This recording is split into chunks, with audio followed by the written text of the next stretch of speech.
अस्सलाम वालेकुम दोस्तों, अपनी नेक्स्ट वीडियो के साथ को वेलकम करता हूं अपने इस चैनल में। मीडिया साहब खैरियत से होंगे। तो चलते हैं आज के अहम न्यूज़ की जानिब। सबसे पहले तो दोस्तों बात करेंगे कि तरहीता कम्युनितारिया लेने के बाद आप स्पेन की नेशनलिटी किस तरह से ले सकते हैं। मुकम्मल तरीका आपको बताऊंगा, क्या रूल है, रेगुलेशन है, कौन कौन से डॉक्यूमेंट चाहिए, इस पर बात करेंगे तफसीली। उसके बाद इंग्लैंड और स्पेन के दरमियान एक अहम एग्रीमेंट है जो कि 16 सितंबर तक है।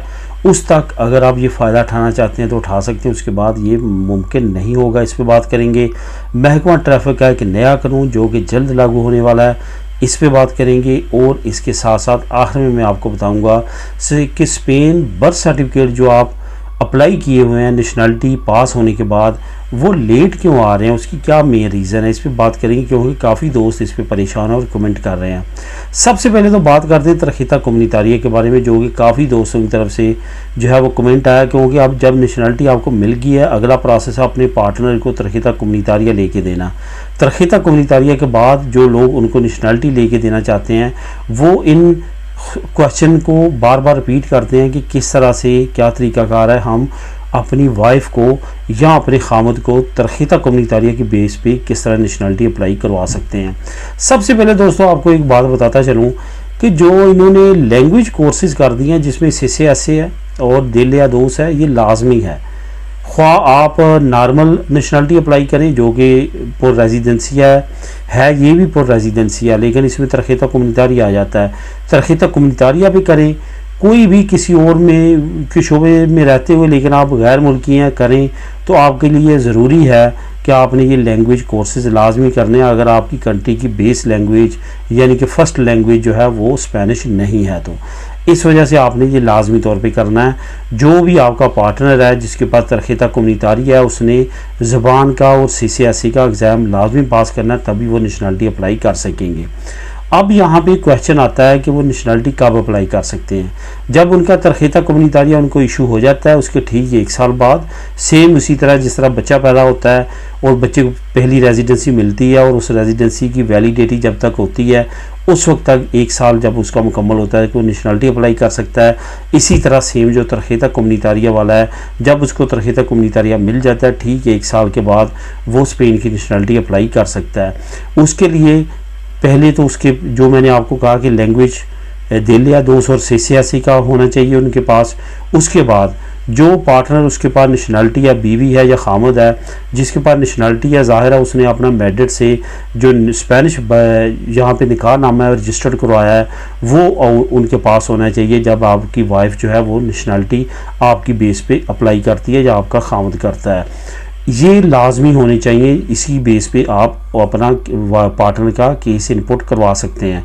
उसके बाद जिनकी आप नेशनलिटी अप्लाई कर रहे हैं उनकी होम कंट्री से उनका बर्थ सर्टिफिकेट, उनका पुलिस कैरेक्टर सर्टिफिकेट, ये भी लाजमी होना चाहिए। और उसी तरह से अटेस्टेशन होनी चाहिए उनकी, जिस तरह से फॉरेन अफेयर की करवाते हैं, उसके बाद उनकी मैरिड से करवाते हैं, वो उनकी लाजमी तौर पे टेस्ट होनी चाहिए, तभी वो आपकी फ़ाइल मुकम्मल होगी और आपका केस इनपुट होगा। तमाम तरीक़ाकार उसी तरह जिस तरह आप नॉर्मल रेजिडेंसिया पे अपनी नेशनलिटी अप्लाई करते हैं, उसी तरह आपने अपनी ऑनलाइन नेशनलिटी अप्लाई कर देनी है। और भी तरीके हैं, लेकिन सबसे बेस्ट वे यही है कि आपने जो तासा है वो पे करना है ऑनलाइन और आपने उसका कर देना। अगर ज़रूरी हो तो अपना कैरेक्टर सर्टिफिकेट भी यहाँ का स्पेन का निकाल के साथ लगा ले, अगर नहीं तो वो उसके बगैर भी चल जाएगा, वो रिक्वायरमेंट में शामिल नहीं है, वो ख़ुद उसको चेक कर लेते हैं क्योंकि ये तमाम प्रोसेस जो है वो मिनिस्ट्री दी जुस्टिसिया के अंडर ही आता है।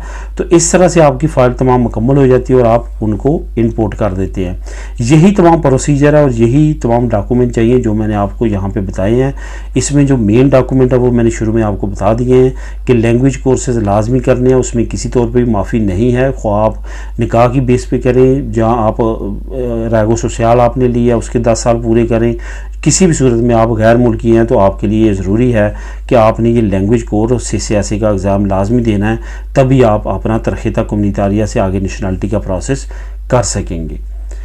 अब बात करते हैं इंग्लैंड और स्पेन के एक एग्रीमेंट के बारे में, जो कि मोहलत सिर्फ और सिर्फ अब 16 सितंबर तक है, यानी कि नेक्स्ट मंथ की 16 तारीख तक। आपको मालूम है कि काफ़ी अरसे से जब से ब्रेक्सिट हुआ है, ख़ास तौर पे स्पेन और इंग्लैंड के दरमियान जो ड्राइवर लाइसेंस है उसको लेके काफ़ी ज़्यादा जो है वो हाइप क्रिएट हुई थी। पहले भी कई मरतबा जो इंग्लैंड के सफ़ीर है मैड्रिड ने उन्होंने भी काफ़ी मरतबा प्रेस कॉन्फ्रेंस की इस पे, और काफ़ी मरतबा उन्होंने बातचीत की और डीजीटी के डायरेक्टर के साथ बार बार मिलते रहे।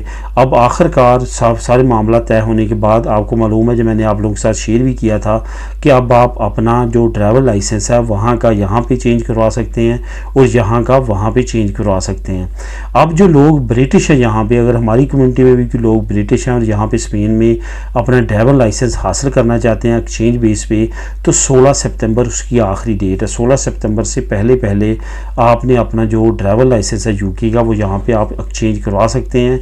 उसके बाद ये टाइम लिमिट आउट हो जाएगी और आप नहीं करवा सकेंगे। इस वजह से वो लोग जो कि ब्रिटिश ड्राइवर लाइसेंस रखते हैं और अब यहाँ पे रह रहे हैं, वो अब यहाँ का ड्राइवर लाइसेंस उसके मुतबादल ले सकते हैं। बाद में उनके पास मौका नहीं होगा, क्योंकि पहले भी एक मरतबा ये बंद हो चुका था, लेकिन हुकूमती लेवल पे ये दोबारा मुदाखलत हुई है और दोबारा से एक दूसरे को मोहलत दी गई है, और ये मोहलत अब 16 सितंबर को ख़त्म हो जाएगी। इसका दोस्तों नीचे लिंक मैं आपको दे दूँगा, आप इसको क्लिक करके जो डिटेल है वो पढ़ सकते हैं और वहाँ पर बेहतर अंडरस्टैंड कर सकते हैं। अब दोस्तों बात करते हैं एक बहुत अहम मज़ीद कानून की, जो कि महकमा ट्रैफिक की तरफ से अनाउंस किया गया है। ये कानून असल में मैं आपको दो कानून इसके साथ रिलेटेड बता देता हूँ। मेन कानून तो एक ही है जो बाद में बताता हूँ। पहले थोड़ा सा आपको बताता चलूँ कि 2024 में नया एक जो ड्राइवर लाइसेंस है वो इशू करने जा रही है डीजीटी, जो कि यूरोपीय यूनियन के अंडर होगा, और उसके तमाम जो अदाद-ओ-शुमार होंगे, तमाम उसका डाटा होगा वो यूरोपीय यूनियन के साथ मुंसलिक होगा, और आप कहीं भी मुल्क जाएंगे तो वहाँ पे आपका डाटा सेंट्रलाइज कर दिया जाएगा ड्राइवर लाइसेंस का। ये एक बहुत अच्छी खबर है। इसके साथ साथ नया कानून जो डीजीटी ने महकमा ट्रैफिक ने पास किया है वो ये किया कि आपको मालूम होगा कि आप जा रहे हैं रोड पे, तो अब फॉर एग्जांपल वहाँ पे 80 की स्पीड है और आप 70 की स्पीड पे जा रहे हैं, अगली गाड़ी जो है वो 80 की स्पीड पे जा रही है, अब आप उसको क्रॉस करना चाहते हैं तो आपने ज़ाहिर है 80 से ओवर स्पीड करनी है, तो फिर ही आप उसको क्रॉस कर सकेंगे। पहले 20 ऊपर तक लिमिट अलाउ थी, यानी कि 80 स्पीड वहाँ पे है, आप 70 पे जा रहे हैं तो आप 90 तक जाके उस गाड़ी को क्रॉस कर सकते हैं, और क्रॉसिंग के बाद आप अपने रूट को दोबारा अडॉप्ट कर सकते हैं। लेकिन अब डीजीटी ने ये अनाउंस कर दिया है कि अब ऐसा मुमकिन नहीं होगा। अगर कोई ड्राइवर इस तरह करेगा तो उसको जुर्माना होगा, यानी कि अब आप ओवरटेक करते वक्त भी अपनी स्पीड को उसकी लिमिट की स्पीड से ऊपर नहीं ले जा सकते। फॉर एग्जांपल गाड़ी 80 पे अगली जा रही है, आप 70 पे जा रहे हैं, अब आपने उसको क्रॉस करना है तो आपने 80 पे ही उसको क्रॉस कर सकते हैं। ऐसा नहीं होगा कि अब आप 90 पे चले जाएंगे तो उसको क्रॉस कर सकेंगे या 100 पे चले जाएंगे तो क्रॉस कर सकेंगे। ये एक बड़ी अहम अपडेट है। इस पे आके काफ़ी लोगों को जुर्माने हो सकते हैं और काफ़ी लोगों के पॉइंट्स कट सकते हैं।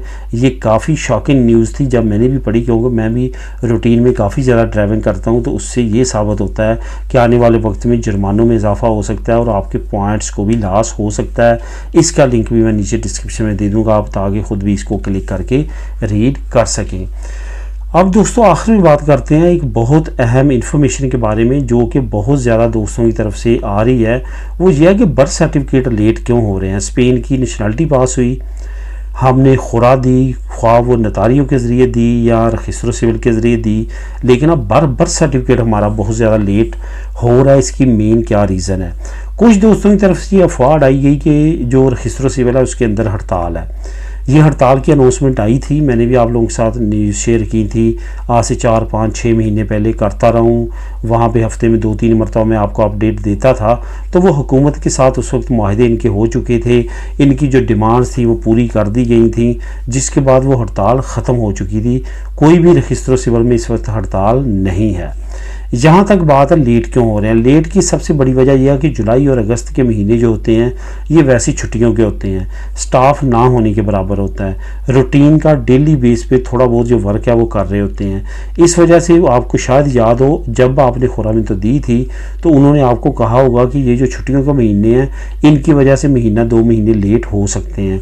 इस वजह से भी बर्थ सर्टिफिकेट काफ़ी ज़्यादा लेट है। उसके बाद रजिस्टर सिविल के अंदर कुछ ऐसे मामला चल रहे थे जिसमें इन्होंने अपने कुछ सिस्टम को अपडेट किया है, जो कि रजिस्टर सिविल की वसअत से मुझे पता चला है। वो अपडेट्स की वजह से भी कुछ बर्थ सर्टिफिकेट से रिलेटेड रजिस्टर सिविल के जो मैरिज सर्टिफिकेट रजिस्ट्रेशन है उनकी लेट होने की वजूहात भी कुछ इसी तरह थी कि उनका जो इंटरनल सिस्टम है वो अपडेट हो रहा था। तो दोस्तों ये थी आज की अहम न्यूज़ और इन्फॉर्मेशन। मिलेंगे नेक्स्ट वीडियो में नई अपडेट्स के साथ। अल्लाह हाफिज़।